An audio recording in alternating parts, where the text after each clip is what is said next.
بسم اللہ الرحمن الرحیم۔ میرا نام اسیم خان زولوجسٹ ہے اور آپ میرا یوٹیوب چینل اسیم خان زولوجسٹ واچ کر رہے ہیں۔ تو آج کا جو ہمارا ٹاپک ہے وہ ہے پرنسپلز آف انشورنس۔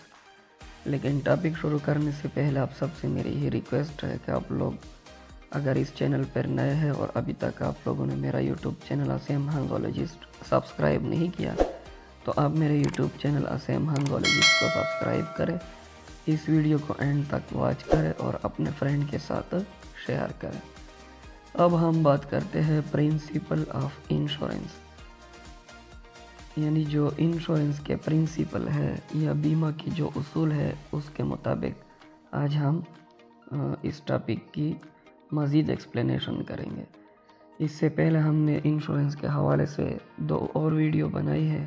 اگر آپ لوگوں کو اس حوالے سے نالج نہیں ہے تو آپ سب سے پہلے وہ ویڈیو واچ کریں۔ ایک ویڈیو میں ہم نے انشورنس کی ڈیفینیشن اس کے حوالے سے بات کی ہے اور دوسری ویڈیو میں ہم نے انشورنس کی جو امپورٹنس ہے، اہمیت ہے، اس کے حوالے سے بات کی ہے۔ تو اب ہم پرنسپل آف انشورنس کے بارے میں بات کریں گے۔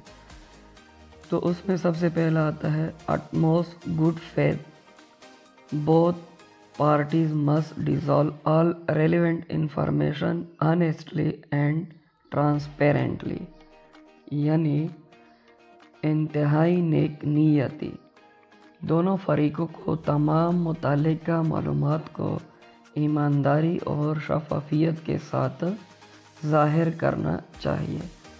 یعنی اگر ہم جس کمپنی کے ساتھ انشورنس کر رہے ہیں یا اس کمپنی کی جو پالیسیاں ہے تو ہمارے بیچ اور ان کے بیچ یا ہمارے اور ان کے درمیان جتنے بھی معاملات ہیں ان سب کو آگے لانا ہوگا اور سب کو ظاہر کرنا ہوگا، کسی چیز کو ہم نے پوشیدہ نہیں رکھنا۔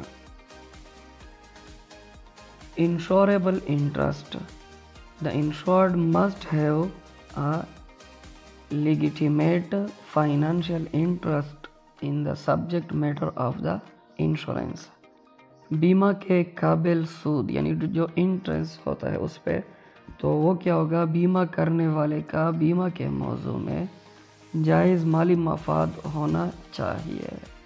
ٹھیک ہے، یعنی اس میں کچھ نہ کچھ جو ہوتا ہے وہ انٹرسٹ وغیرہ ہوتا ہے، تو وہ جو ہوگا آپ نے اس کے حوالے سے بھی ساری چیزیں کلیئر کرنی ہیں۔ انڈیمنٹی،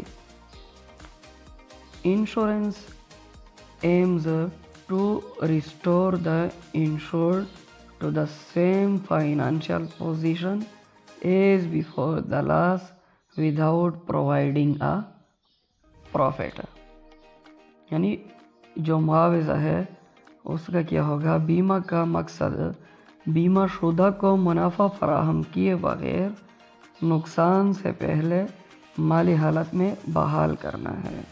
ٹھیک ہو گیا۔ اور نیکسٹ جو ہے وہ کیا ہے، کنٹریبیوشن۔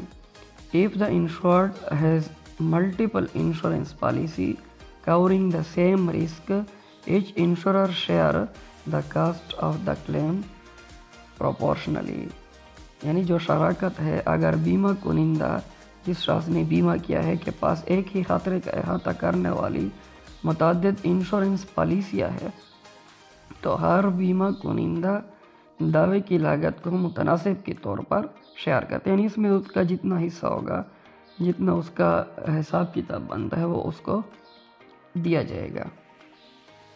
اور جو لاسٹ ون ہے وہ کیا ہے، سبروگیشن۔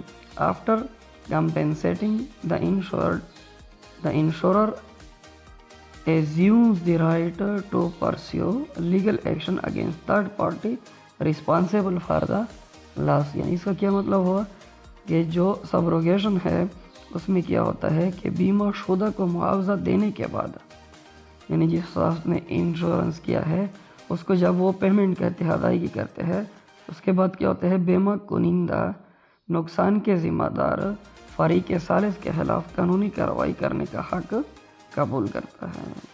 ٹھیک ہو گیا، یعنی اگر آپ نے اس میں کوئی غلط بیانی کی ہے یا اس میں کوئی آپ نے رانگ سٹیٹمنٹ دی ہے تو وہ کیا ہوتا ہے تھرڈ پارٹی کے تھرو، یعنی جو اس نے آپ سے ضامن مانگا ہوگا اس کے تھرو آپ کے خلاف قانونی کارروائی کرنے کا حق بھی حاصل کر سکتا ہے۔